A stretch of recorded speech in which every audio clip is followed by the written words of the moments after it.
আসসালামু আলাইকুম সুপ্রিয় দেশবাসী।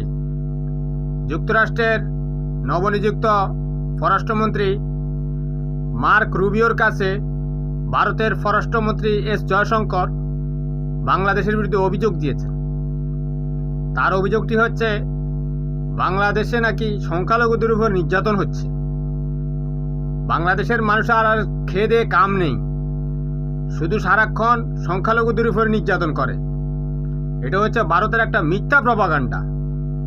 কারণ তারা এতদিন তাদের এজেন্ট শেখ হাসিনাকে বসিয়ে বাংলাদেশ থেকে বাংলাদেশের সমস্ত সম্পদ চেটে পুটে লুটে খেয়েছে। এখন সেই সুযোগ পাচ্ছে না, এ কারণে পাগল হয়ে গেছে। ভারতকে মনে রাখা উচিত, বাংলাদেশ একটা স্বাধীন সার্বভৌম দেশ। বাংলাদেশের উপর যদি বেশি প্রেশার দেওয়া হয়, চাপাচাপি করলে কিন্তু বাংলাদেশ চায়নার দিকে চলে যাবে।